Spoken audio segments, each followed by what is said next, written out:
Kembali lagi di kisah Abu Nawas. Jangan lupa subscribe dan like dengan penuh kisah menariknya. Membuat manusia bertelur. Sudah bertahun-tahun Baginda Raja Harun al-Rasyid ingin mengalahkan Abu Nawas. Namun perangkap-perangkap yang selama ini dibuat, semua bisa diatasi dengan cara-cara yang cemerlang oleh Abu Nawas. Baginda Raja tidak putus asa.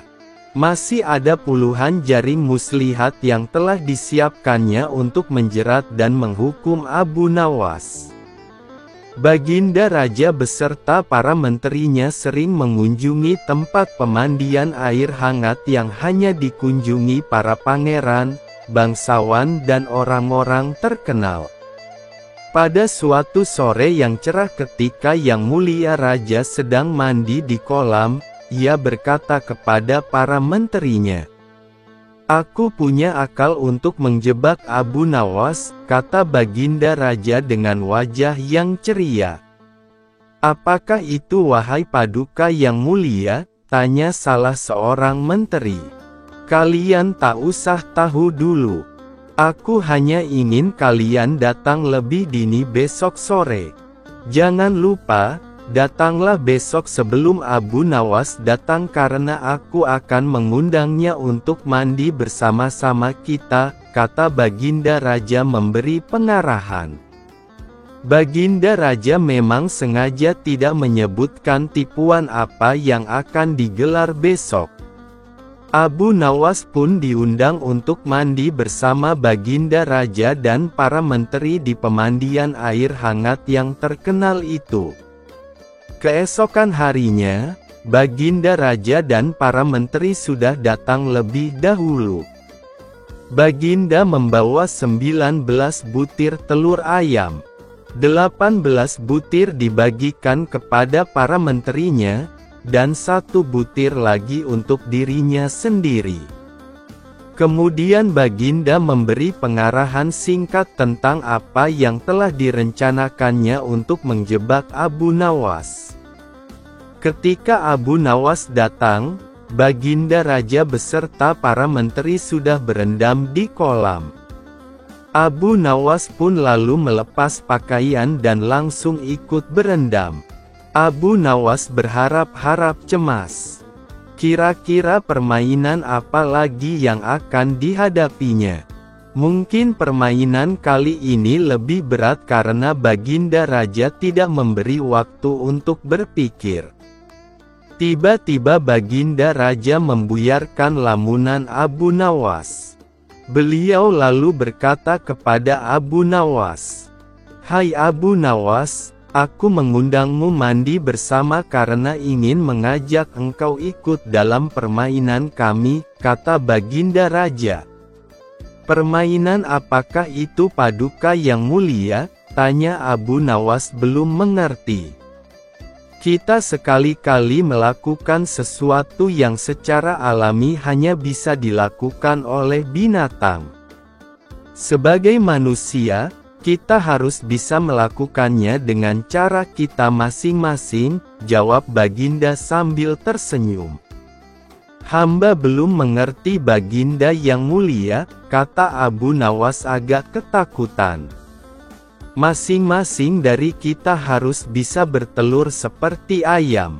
Dan barang siapa yang tidak bisa bertelur, maka ia harus dihukum," tegas Baginda. Abu Nawas tidak berkata apa-apa. Wajahnya nampak murung, lah semakin yakin dirinya tak akan bisa lolos dari lubang jebakan Baginda dengan mudah. Melihat wajah Abu Nawas murung, wajah Baginda Raja semakin berseri-seri.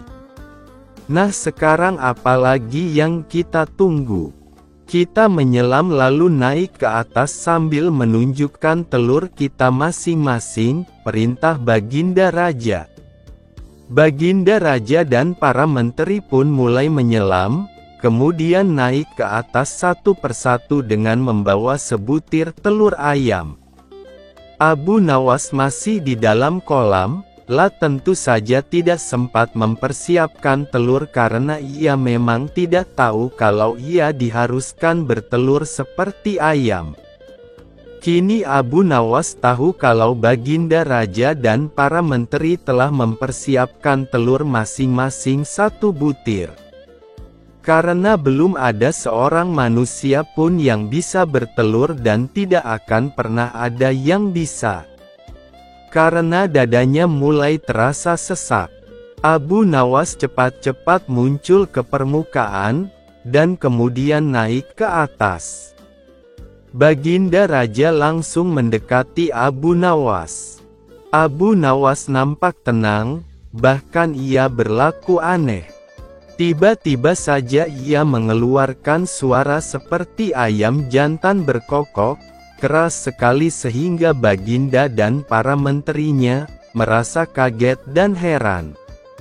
"Ampun tuanku yang mulia, hamba tidak bisa bertelur seperti Baginda dan para menteri," kata Abu Nawas sambil membungkuk hormat. "Kalau begitu engkau harus dihukum," kata Baginda Raja bangga. "Tunggu dulu wahai tuanku yang mulia," kata Abu Nawas memohon. "Apalagi wahai Abu Nawas?" tanya Baginda tidak sabar. "Paduka yang mulia, sebelumnya izinkan hamba membela diri. Sebenarnya kalau hamba mau bertelur, hamba tentu mampu. Tetapi hamba merasa menjadi ayam jantan maka hamba tidak bertelur. Hanya ayam betina saja yang bisa bertelur." "Kukuruyuk," kata Abu Nawas sambil membusungkan dada. Baginda Raja tidak bisa berkata apa-apa. Wajah Baginda dan para menteri yang semula ceria penuh kemenangan kini mendadak berubah menjadi merah padam karena malu. Sebab mereka dianggap ayam betina. Abu Nawas memang cerdik. Karena merasa malu, Baginda Raja Harun al-Rasyid dan para menteri pun segera berpakaian dan kembali ke istana tanpa mengucapkan sepatah kata pun. Memang Abu Nawas banyak akalnya dan telah diakui oleh para ilmuwan sebagai ahli mantik atau ilmu logika. Gampang saja baginya untuk membolak-balikkan dan mempermainkan kata-kata guna menjatuhkan mental lawan-lawannya. Sebuah tebakan jitu. Suatu hari, Baginda Raja Harun al-Rasyid terlihat murung. Semua menterinya tidak ada yang sanggup menemukan jawaban dari 2 pertanyaan Baginda. Bahkan para penasihat kerajaan pun merasa tidak mampu memberi penjelasan yang memuaskan Baginda. Padahal Baginda sendiri ingin mengetahui jawaban yang sebenarnya. Mungkin karena amat penasaran, para penasihat pun menyarankan agar Abu Nawas saja yang memecahkan 2 teka-teki yang membingungkan itu. Tidak begitu lama Abu Nawas pun dihadapkan. Baginda mengatakan bahwa akhir-akhir ini ia sulit tidur karena diganggu oleh keingintahuan menyingkap 2 rahasia alam. "Tuanku yang mulia, rahasia alam manakah yang tuanku maksud?" tanya Abu Nawas penasaran. "Aku memanggilmu untuk menemukan jawaban dari 2 teka-teki yang selama ini menggoda pikiranku," kata Baginda. "Dapatkah hamba memecahkan kedua teka-teki itu, tuanku?" tanya Abu Nawas yang mulai khawatir. "Pertama, di manakah sebenarnya batas alam semesta yang diciptakan oleh Tuhan kita?" tanya Baginda. "Di dalam pikiran wahai Paduka yang mulia," jawab Abu Nawas tanpa sedikit pun perasaan ragu. "Tuanku yang mulia, ketidakterbatasan itu muncul karena adanya keterbatasan, dan keterbatasan itu ditanamkan oleh Tuhan di dalam otak manusia. Maka dari itu manusia tidak akan pernah tahu di mana batas jagat raya ini.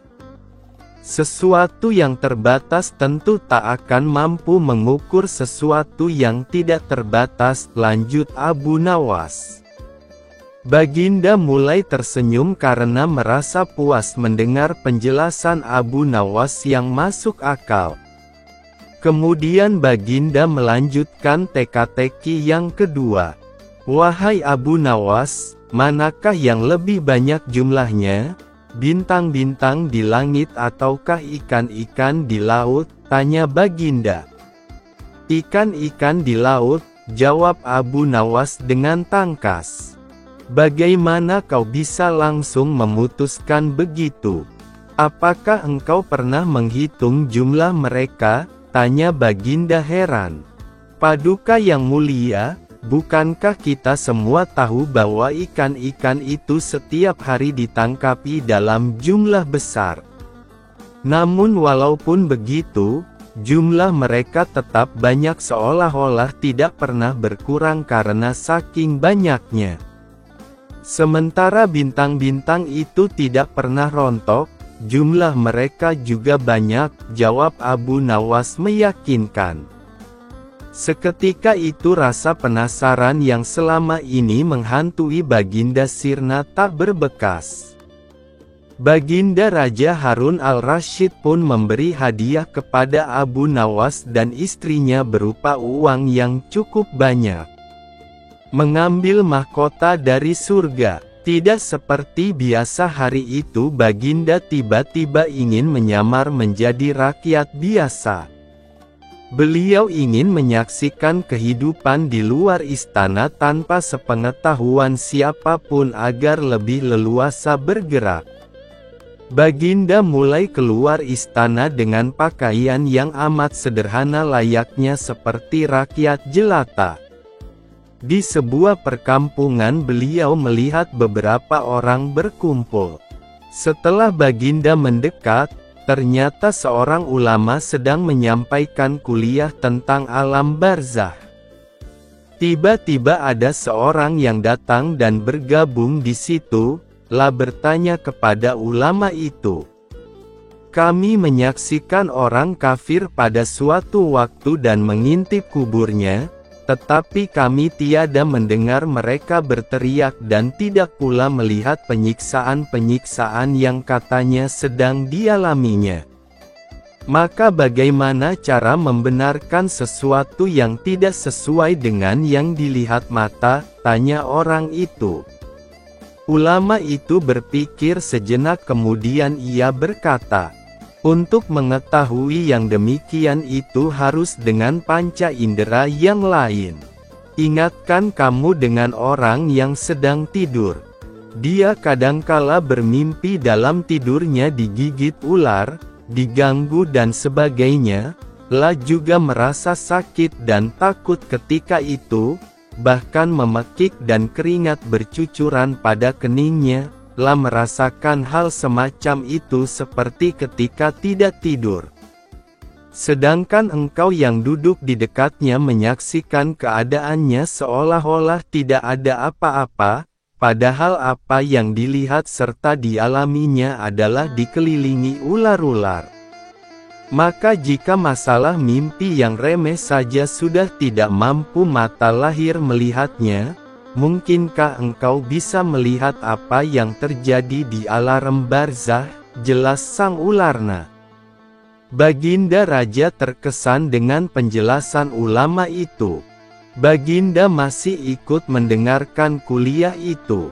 Kini ulama itu melanjutkan kuliahnya tentang alam akhirat. Dikatakan bahwa di surga tersedia hal-hal yang amat disukai nafsu, termasuk benda-benda. Salah satu benda itu adalah mahkota yang amat luar biasa indahnya. Tak ada yang lebih indah dari barang-barang di surga karena barang-barang itu tercipta dari cahaya. Saking indahnya, sebuah mahkota di surga jauh lebih bagus daripada dunia beserta isinya. Baginda pun makin terkesan. Beliau lalu pulang kembali ke istana karena sudah tidak sabar ingin menguji kemampuan Abu Nawas. Baginda pun memerintahkan menterinya untuk memanggil Abu Nawas ke hadapannya. Aku ingin engkau pergi ke surga sekarang juga dan membawakanku mahkota surgawi yang konon katanya tercipta dari cahaya itu. Bersediakah engkau, Abu Nawas? Tanya Baginda Raja. Sanggup Paduka yang mulia, jawab Abu Nawas langsung menyanggupi tugas yang mustahil dilaksanakan itu. Tetapi Baginda harus menyanggupi pula satu syarat yang akan hamba ajukan, lanjut Abu Nawas dengan percaya diri. Sebutkan syarat itu, tegas Baginda Raja. Hamba mohon Baginda menyediakan pintunya agar hamba bisa memasukinya, kata Abu Nawas. Pintu apa? Tanya Baginda belum mengerti. Pintu alam akhirat, jawab Abu Nawas. Apa itu? Tanya Baginda ingin tahu. Hari kiamat, wahai Baginda Raja yang mulia. Setiap alam memiliki pintu. Pintu menuju alam dunia adalah rahim ibu, pintu menuju alam barzah adalah kematian. Dan pintu menuju akhirat adalah hari kiamat, Abu Nawas menjelaskan kepada Baginda Raja. Surga itu ada di akhirat. Kalau Baginda masih menghendaki hamba mengambil mahkota dari surga, maka dunia ini harus kiamat dulu, lanjut Abu Nawas.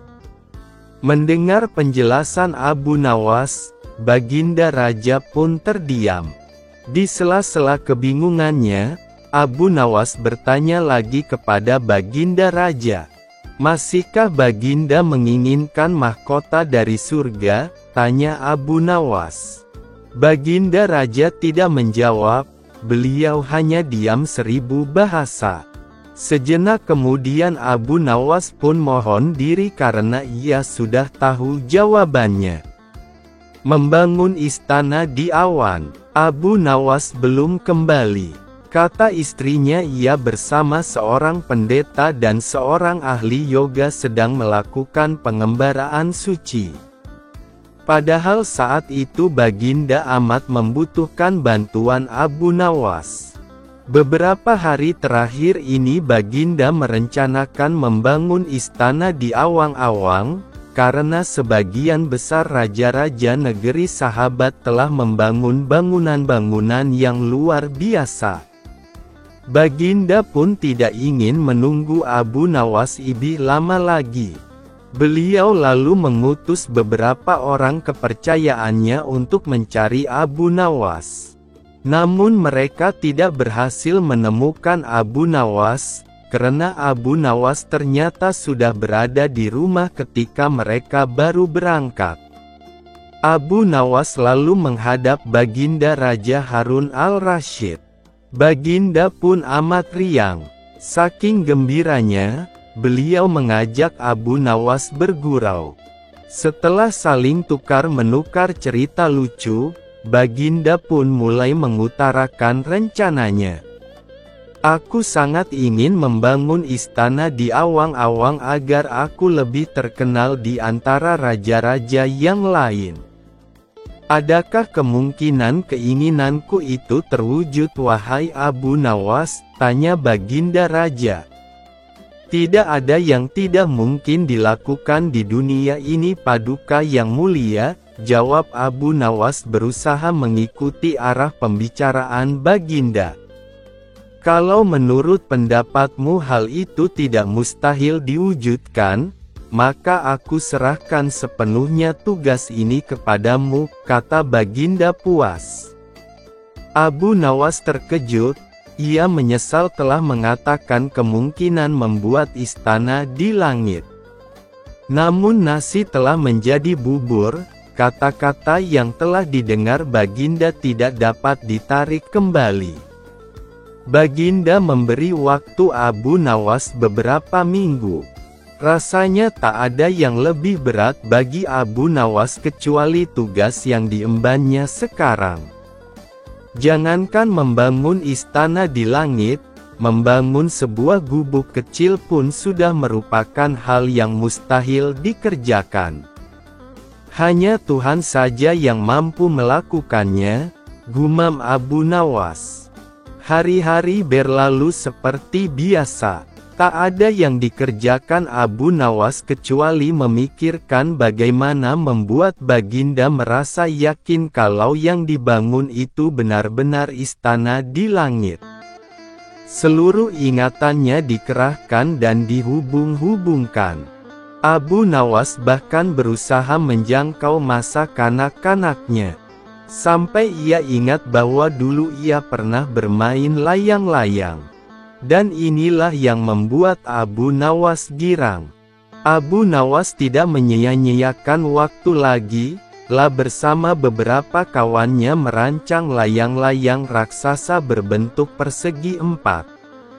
Setelah rampung, Abu Nawas lalu melukis pintu-pintu, jendela-jendela dan omamen-omamen lainnya. Ketika semuanya selesai, Abu Nawas dan kawan-kawan menerbangkan layang-layang raksasa itu dari suatu tempat yang dirahasiakan. Begitu layang-layang raksasa berbentuk istana itu mengapung di angkasa, penduduk negeri gempar, Baginda Raja pun girang bukan kepalang. Benarkah Abu Nawas berhasil membangun istana di langit? Dengan tidak sabar, beliau didampingi beberapa orang pengawal bergegas menemui Abu Nawas. Abu Nawas pun berkata dengan bangga, "Paduka yang mulia, istana pesanan Paduka telah rampung," kata Abu Nawas merendah. "Hebat sekali engkau, Abu Nawas," kata sang raja memuji Abu Nawas. "Terima kasih Baginda yang mulia," kata Abu Nawas. "Lalu bagaimana caranya aku ke sana?" tanya Baginda. "Dengan tambang Paduka yang mulia," jawab Abu Nawas dengan tenang. "Kalau begitu siapkan tambang itu sekarang. Aku ingin segera melihat istanaku dari dekat," kata Baginda tidak sabar. "Maafkan hamba Paduka yang mulia. Hamba kemarin lupa memasang tambang itu, sehingga seorang kawan hamba tertinggal di sana dan tidak bisa turun," kata Abu Nawas mulai berkelit. "Bagaimana denganmu, Abu Nawas? Dengan apa engkau turun ke bumi?" tanya Baginda. "Dengan menggunakan sayap Paduka yang mulia," jawab Abu Nawas dengan bangga.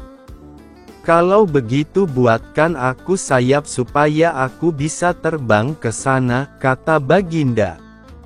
"Paduka yang mulia, sayap itu hanya bisa diciptakan dalam mimpi," kata Abu Nawas menjelaskan. "Engkau berani mengatakan aku gila sepertimu?" tanya Baginda sambil melotot. "Ya, Baginda, kurang lebih seperti itu," jawab Abu Nawas tangkas. "Apa maksudmu?" tanya Baginda lagi. Baginda sendiri tahu bahwa membangun istana di awang-awang adalah pekerjaan yang mustahil dilaksanakan. Tetapi Baginda tetap menyuruh hamba mengerjakannya. Sedangkan hamba juga tahu bahwa pekerjaan itu mustahil dikerjakan. Tetapi hamba tetap menyanggupi titah Baginda yang tidak masuk akal itu, kata Abu Nawas berusaha menjelaskan kepada Baginda Raja. "Sebenarnya siapa di antara kita yang gila?" tanya Baginda mulai jengkel. "Saya rasa kami berdua gila, Yang Mulia," jawab Abu Nawas tanpa keraguan. Tanpa menoleh ke belakang, Baginda Raja kembali ke istana ditemani oleh para pengawalnya. Abu Nawas berdiri sendiri sambil menatap ke arah istana yang melayang di angkasa. Abu Nawas melunasi hutang raja.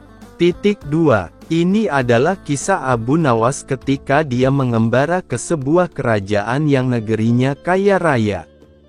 Sumber daya alam di sana berlimpah, alamnya begitu indah, tapi sayang rakyatnya masih banyak yang hidup di bawah garis kemiskinan. Saat ini Baginda Raja sedang pusing tujuh keliling dikarenakan hutang kerajaan yang kian hari kian menggunung. Negeri tetangga selalu menawarkan uang kepada raja untuk dipakai membangun negeri. Awalnya Baginda Raja sangat senang hatinya, bisa membangun jalan sampai ke pelosok negeri. Namun tanpa disadarinya, pinjaman sudah tak terkendali sementara pembangunan jalan baru separuh saja. Mendengar Abu Nawas datang berkunjung, Baginda Raja segera memanggilnya untuk meminta nasihat. Baginda Raja, wahai Abu Nawas, sangat senang hatiku engkau mau datang ke kerajaanku ini. Abu Nawas, terima kasih Baginda, hamba juga senang Baginda. Betapa tidak, hamba yang hanya seorang pengembara bisa hadir diajak untuk makan siang di istanamu yang megah ini. Baginda Raja, makanlah sepuasmu Abu Nawas, jangan malu-malu. Abu Nawas, kalau boleh tahu ada apa gerangan Baginda Raja memanggil saya ke istana? Baginda Raja, habiskanlah dulu makananmu, baru nanti saya bercerita. Abu Nawas segera menyelesaikan makannya agar Baginda Raja menceritakan maksud undangan itu. Baginda Raja, tidak enakkah makananku ini Abu Nawas? Begitu tergesa-gesanya kau makan. Abu Nawas, tidak Baginda, makanan ini sangat enak. Aku sebagai seorang pengembara tidak boleh makan banyak-banyak sebab perjalananku masih jauh. Baginda Raja, baiklah kalau begitu, mari kita jalan-jalan ke halaman belakang sambil kuceritakan maksud dirimu kupanggil ke istana.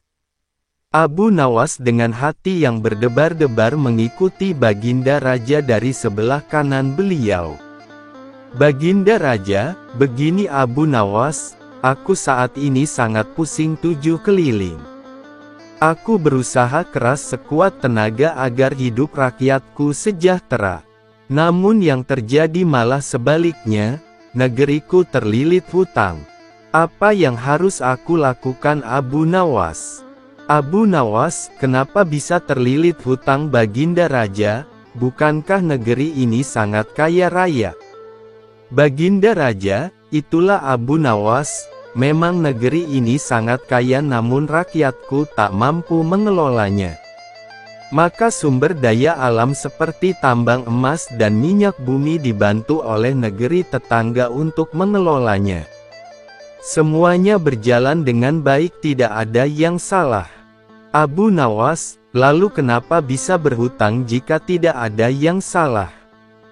Baginda Raja, banyak negeri tetangga menawarkan pinjaman. Mereka bilang, jika seluruh rakyat ingin menikmati kekayaan negeri ini, maka aku harus membangun jalan raya sampai ke pelosok negeri. Jadilah aku bangun jalan sampai ke negeri terluar sekalipun. Tapi apa yang terjadi? Negeriku ini sangat luas, sehingga butuh biaya yang sangat besar untuk membangun jalan. Kini sebelum pembangunan itu tuntas, hutangku telah menggunung. Memang negeri tetangga tidak mempermasalahkan hutang tersebut, cuma aku sangat resah, jika aku lanjutkan pembangunan ini bisa jadi negeri ini tidak mampu lagi membayar hutang. Alhasil bisa tergadai semuanya. Abu Nawas terdiam beberapa saat memikirkan cara yang jitu. Tak lama Abu Nawas membisikkan sesuatu ke telinga Baginda Raja. 2 hari sejak Abu Nawas ke istana, maka diundanglah raja-raja negeri tetangga yang telah meminjamkan uang ke kerajaan Baginda Raja ini. Ada 4 orang raja yang diundang, yakni Raja Negeri Utara, Barat, Timur dan Selatan. Mereka diundang untuk mengikuti sayembara. Baginda Raja, begini teman-teman dari negeri utara, barat, timur dan selatan. Maksud dan tujuan saya mengundang rekan sekalian adalah untuk mengadakan sayembara. Sayembara apa? Serentak keempat raja negeri tetangga itu bertanya. Baginda Raja, sayembara untuk mendapatkan kekayaan alam negeriku ini. Jika teman-teman sekalian bisa menjawab pertanyaan dari Abu Nawas yang kebetulan berkunjung ke negeriku ini, maka teman-teman berhak mendapatkan salah satu sumber daya alam yang dikehendaki. Tetapi jika tidak bisa menjawab, maka hutangku kepada negerimu lunas. Bagaimana? Setujukah teman-teman? Sesaat para hadirin terdiam. Mereka berpikir keras untung dan ruginya sayembara ini. Raja Negeri Utara, aku sih tidak keberatan. Raja Negeri Barat, setuju. Raja Negeri Timur, boleh. Raja Negeri Selatan, ayo Abu Nawas, keluarkan pertanyaanmu biar seluruh kekayaan alam negeri ini bisa berpindah ke kerajaanku. Dengan tidak membuang-buang waktu, naiklah Abu Nawas ke podium untuk memberikan pertanyaan sayembara. Abu Nawas, pertanyaannya mudah saja, yakni mana yang lebih dulu telur atau ayam? Alasannya harus masuk akal. Asteris. Raja Negeri Utara, telur lebih dulu. Baginda Raja, alasannya apa? Raja Negeri Utara, tidak mungkin ayam lebih dulu karena ayam berasal dari telur. Baginda Raja, kalau begitu siapa yang mengerami telur? Raja Negeri Utara terdiam dengan wajah pucat, terbayang hutang Baginda Raja lunas dengan sendirinya. Raja Negeri Barat, ayam lebih dulu. Baginda Raja, berikan alasan juga temanku. Raja Negeri Barat, ayam betina dibuai oleh ayam jantan sehingga dia bisa bertelur. Makanya ayam tercipta lebih dulu. Baginda Raja, dari mana asalnya ayam? Raja Negeri Barat, dari telur. Baginda Raja, nah, berarti bukan ayam yang lebih dulu. Tenggorokan Raja Negeri Barat mendadak menjadi tersekat, tak bisa berkata-kata lagi. Raja Negeri Timur, ayam dan telur sebenarnya tercipta bersamaan. Baginda Raja, kenapa begitu? Raja Negeri Timur, tidak mungkin ada ayam kalau tidak ada telur yang menetas. Tidak mungkin juga ada telur kalau tidak ada ayam. Baginda Raja, bukankah ayam betina bertelur harus dibuai oleh ayam jantan? Mendadak Raja Negeri Timur menangis terseduh-seduh. Raja Negeri Selatan, ayam jantan lebih dulu. Karena tanpa dibuai oleh ayam jantan, tidak mungkin ayam betina bisa bertelur. Baginda Raja, lalu ayam jantan dari mana datangnya? Sama dengan teman-temannya yang lain, Raja Negeri Selatan tidak bisa menjawab pertanyaan Baginda Raja. Baginda Raja, wahai Abu Nawas, sebenarnya mana yang lebih dulu? Abu Nawas, lebih dulu telur daripada ayam. Baginda Raja, kenapa telur lebih dulu? Abu Nawas, ayam bisa mengenali telur sebaliknya telur tidak bisa mengenali ayam. Sesaat seisi ruangan terdiam memikirkan jawaban Abu Nawas. Alangkah senangnya hati Baginda Raja, karena hutang kerajaan yang telah menggunung mendadak menjadi lunas.